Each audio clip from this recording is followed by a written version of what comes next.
چھوٹے اور بڑے گناہ۔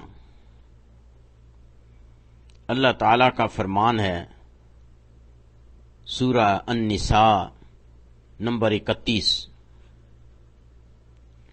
ان تجتنبوا کبائر ما تنہون عنہ نکفر عنکم سیئاتکم وندخلکم مدخلا کریما۔ اگر تم بڑے بڑے گناہوں سے جن سے تم کو منع کیا جاتا ہے اجتناب کرو گے تو ہم تمہارے چھوٹے چھوٹے گناہ معاف کر دیں گے اور تمہیں عزت کے ٹھکانوں میں داخل کریں گے۔ اس آیت کریمہ سے صاف ظاہر ہے کہ گناہ دو طرح کے ہوتے ہیں، نمبر 1 گناہ کبیرہ، نمبر 2 گناہ صغیرہ۔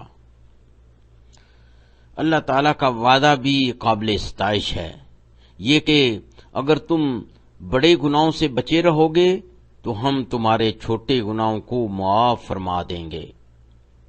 گو ہر فرض کی ادائیگی لازم ہے، جیسے 5 وقت کی نماز، رمضان کے روزے، زکوٰۃ اور حج، ان میں سے کسی ایک کا چھوڑنا اپنے آپ میں گناہ عظیم ہے۔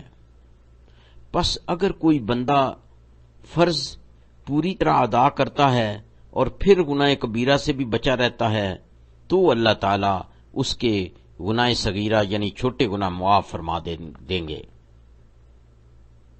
گناہ کیا ہے؟ چھوٹا گناہ کیا ہے؟ بڑا گناہ کیا ہے؟ ہر وہ کام جو اللہ کی مرضی اور حکم کے خلاف کیا گیا ہو گناہ ہے۔ اس نقطۂ نظر سے نہ کوئی گناہ چھوٹا ہے نہ بڑا، گناہ بس گناہ ہے، چاہے چھوٹا ہو یا بڑا۔ ابن عباس رضی اللہ عنہ فرماتے ہیں، ہر وہ حرکت جو اسلامی تعلیمات کے خلاف ہو گناہ ہے۔ اس لیے کوئی معمولی گناہ اگر بار بار کیا جاتا ہے تو وہ جلد ہی ایک بڑے گناہ میں تبدیل ہو جاتا ہے۔ ایک عالم دین بڑے اور چھوٹے گناہ کو ایک مثال کے ذریعے اس طرح سمجھاتے ہیں کہ اگر آپ کو ایک چھوٹا بچھو ڈنگ مارتا ہے تو آپ کو تکلیف کم ہوتی ہے، لیکن اگر بڑا اور زیادہ زہریلا بچھو آپ کو ڈنگ مارتا ہے تو آپ کو زیادہ تکلیف ہوگی۔ اسی طرح اگر آپ چھوٹی آگ سے جلیں گے تو جلن اور تکلیف کم ہوگی، اور اگر بڑی آگ سے جلیں گے تو تکلیف اور جلن زیادہ ہوگی۔ بس دونوں طرح کے گناہ نقصان دہ ہیں، چھوٹے گناہوں کی سزا کم ہوگی، بڑے گناہوں کی سزا زیادہ ہوگی۔ محمد بن کعب قرظی رحمت اللہ فرماتے ہیں، اللہ کی بہترین عبادت یہ ہے کہ آپ ہر طرح کے گناہوں سے بچے رہیں۔ جب تک بندہ اپنے آپ کو تمام گناہوں سے پوری طرح نہیں بچاتا، اللہ تعالیٰ اس بندے کی کوئی بھی عبادت قبول نہیں کرتا۔ اسی طرح سے فضیل بن عیاد فرماتے ہیں کہ بندہ جس گناہ کو معمولی یا چھوٹا خیال کرے گا اللہ کی نظر میں وہ گناہ اتنا ہی بڑا ہوگا۔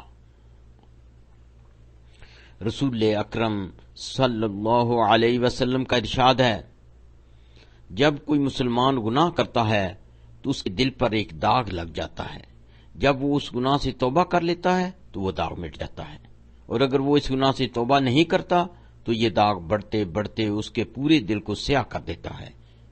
اسی بات کو اللہ تعالیٰ فرماتے ہیں سورہ مطففین نمبر 14، کلا بل ران علی قلوبہم ما کانوا یکسبون۔ دیکھو یہ جو اعمال بد کرتے ہیں ان کے دلوں پر زنگ بیٹھ جاتا ہے۔ جب پورے کا پورا دل زنگ آلودہ ہو جاتا ہے تو پھر اس قسم کے لوگوں پر قرآن کی تعلیمات کا کوئی اثر نہیں ہوتا۔ قرآن میں یہ بات بار بار دہرائی گئی ہے کہ یہ قرآن تو ایسے لوگوں کی ہدایت کے لیے نازل کیا گیا ہے جو اللہ سے خوف رکھتے ہوئے اس کتاب میں درج ہدایات پر عمل کرتے ہیں۔ آئیے ہم دیکھیں کہ قرآن و حدیث کی روشنی میں گناہ کبیرہ کیا ہے۔ علماء کے قول کے مطابق ہر وہ برا عمل گناہ کبیرہ ہے جس کے لیے اللہ تعالی نے کوئی سزا تجویز کر رکھی ہے، یا اللہ تعالی نے گناہ کرنے والے پر لعنت بھیجی ہے، یا اس عمل کی سزا جہنم بیان فرمائی ہے۔ جیسے کہ پہلے بتایا جا چکا ہے کہ ایک معمولی گناہ بھی اگر بار بار بغیر کسی شرم و حیا کے دہرایا جاتا ہے تو وہ ایک گناہ کبیرہ میں بدل جاتا ہے۔ کسی نے ابن عباس رضی اللہ عنہ سے کہا گناہ کبیرہ صرف 7 ہیں۔ ابن عباس رضی اللہ عنہ نے جواب دیا گناہ کبیرہ 7 نہیں بلکہ یہ کہنا بہتر ہوگا 700 ہیں۔ امام ابن حجر مکی اپنی کتاب الزواجر میں فرماتے ہیں گناہ کبیرہ وہ ہے جس میں اللہ تعالی کی نافرمانی سرزد ہوتی ہے، اس کی 460 قسمیں ہیں۔ گناہ صغیرہ کس طرح معاف کیا جا سکتا ہے؟ جب کوئی شخص وضو کرتا ہے اور اپنے جسم کے مختلف اعضاء دھوتا ہے تو جسم کے اس مخصوص حصے کے گناہ اس سے دھل جاتے ہیں، جس طرح تیز ہوا چلنے پر سوکھے ہوئے پتے درختوں سے گر جایا کرتے ہیں۔ مثال کے طور پر جب ہم وضو کرتے وقت کلی کرتے ہیں تو ہماری زبان کے گناہ دھل جاتے ہیں، جب ہم اپنے پیر دھوتے ہیں تو ہمارے پیروں کے گناہ دھل جاتے ہیں، جب کوئی مسلمان وضو کر کے نماز کی نیت سے مسجد کی طرف چلتا ہے تو ہر قدم پر اس کا ایک گناہ معاف کر دیا جاتا ہے، یعنی چھوٹا یا معمولی گناہ۔ گناہ کبیرہ تو وضو کرنے اور نماز ادا کرنے سے بھی معاف نہیں ہوتے۔ گناہ کبیرہ کی معافی کے لیے مخلصانہ توبہ کی ضرورت ہوتی ہے۔ مخلصانہ توبہ کیا ہے؟ نمبر 1، گناہ کرنے کے بعد بندہ اس گناہ کے سرزد ہونے کا سچے دل سے اقرار کرے۔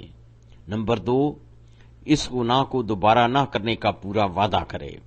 نمبر 3، اپنے اس گناہ پر سچے دل سے نادم ہو اور سچے دل سے اللہ سے معافی کا طالب ہو۔ پس اگر کوئی شخص روزے بھی رکھے، نماز بھی ادا کرے، مگر ساتھ ہی ساتھ گناہ کبیرہ بھی کرتا رہے تو اس کی نماز اور روزہ قبول نہیں کیے جائیں گے۔ رسول اکرم صلی اللہ علیہ وسلم نے فرمایا کہ گناہ کبیرہ کی تعداد موقع اور محل اور وقت کے مطابق بدلتی رہتی ہے، لہذا علماء دین کا یہ متفقہ فیصلہ ہے کہ گناہ کبیرہ کی کوئی تعداد مقرر نہیں کی جا سکتی۔ رسول اکرم صلی اللہ علیہ وسلم کا ارشاد گرامی ہے میں تمہیں بتاؤں کہ گناہ عظیم کون کون سے ہیں۔ نمبر 1، اللہ کے ساتھ کسی کو شریک کرنا۔ نمبر 2، ماں باپ کی نافرمانی کرنا۔ نمبر 3، جھوٹی گواہی دینا۔ بخاری اور مسلم۔ رسول اکرم صلی اللہ علیہ وسلم کا یہ بھی فرمان ہے کہ اپنے والدین کو گالیاں دینا بھی گناہ کبیرہ ہے۔ صحابہ کرام نے پوچھا یا رسول اللہ ایسا بدبخت کون ہوگا جو اپنے والدین کو گالیاں دے؟ آپ صلی اللہ علیہ وسلم نے ارشاد فرمایا جب تم کسی دوسرے کے والدین کو گالیاں دو گے تو وہ بھی جواباً تمہارے والدین کو گالیاں دے گا، لہذا کسی دوسرے کے والدین کو گالیاں دینا ایسا ہی ہے گویا تم اپنی والدین کو گالیاں دے رہے ہو۔ مسلم و بخاری۔ رسول اکرم صلی اللہ علیہ وسلم نے فرمایا اللہ کے ساتھ کسی کو شریک کرنا، کسی کو بلا وجہ جان سے مارنا، کسی یتیم کا مال کھانا، سود کھانا، میدان جنگ سے بھاگ آنا، متقی اور نیک عورتوں پر الزام لگانا، اپنے والدین کی نافرمانی کرنا، مساجد کا احترام نہ کرنا، یہ سب کے سب گناہ کبیرہ ہیں۔ بخاری۔ ایک دوسری حدیث کے مطابق کسی معقول عذر کے بغیر 2 نمازیں ایک ساتھ ملا کر پڑھنا بھی گناہ کبیرہ ہے۔ ہر نماز اپنے وقت مقررہ پر ہی ادا کرنا فرض ہے۔ ایک مرتبہ ایک شخص نے رسول اکرم صلی اللہ علیہ وسلم سے پوچھا سب سے بڑا گناہ کون سا ہے؟ آپ صلی اللہ علیہ وسلم نے فرمایا شرک۔ اس نے کہا اس کے بعد کون سا؟ آپ صلی اللہ علیہ وسلم نے فرمایا ایک بچہ کو اس خطرہ سے مار ڈالو کہ تمہیں اس کو کھانا کھلانا پڑے گا۔ اس نے پوچھا اس کے بعد کون سا بڑا گناہ ہے؟ آپ صلی اللہ علیہ وسلم نے فرمایا اپنے پڑوسی کی بیوی سے بدکاری کرنا، بخاری و مسلم۔ ایک مرتبہ رسول اکرم صلی اللہ علیہ وسلم نے یہ جملہ 3 بار دہرایا، وہ غارت ہو گیا، وہ غارت ہو گیا، وہ غارت ہو گیا۔ ابو ذر رضی اللہ عنہ نے ڈرتے ڈرتے پوچھا، یا رسول اللہ وہ کون؟ آپ نے ارشاد فرمایا، وہ شخص جس نے ایسا لباس پہنا جو اس کے چلتے وقت زمین پر لگنے لگا، وہ جس سے اس کا کبر ظاہر ہوتا ہے، تکبر ظاہر ہوتا ہے، وہ شخص جو خیرات کرنے کے بعد احسان جتلائے، وہ شخص جو بوڑھا ہونے کے باوجود زنا کا مرتکب ہو، وہ شخص جو ایک اہم عہدے پر فائز ہوتے ہوئے جھوٹ بولے، وہ شخص جو اللہ کی طرف سے اولاد عطا کیے جانے پر غرور اور تکبر کرے، اور وہ شخص جو امام کی دنیاوی فائدہ کے لیے حمایت، خوشامد اور چاپلوسی کرے، یہ سبھی گناہ کبیرہ کے مرتکب ہیں۔ مسلم۔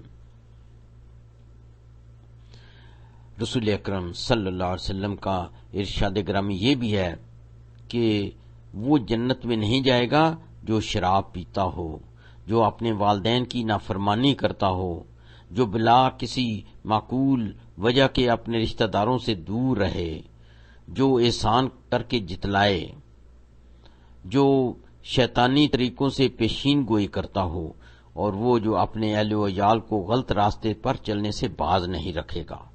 نسائی اور مسند احمد۔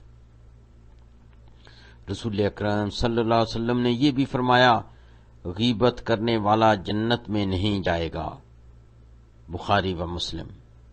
آئیے ہم اللہ سے دعا کریں کہ وہ ہمیں صغیرہ اور کبیرہ تمام گناہوں سے بچائے اور راہ راست پر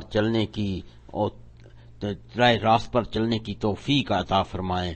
آمین ثم آمین۔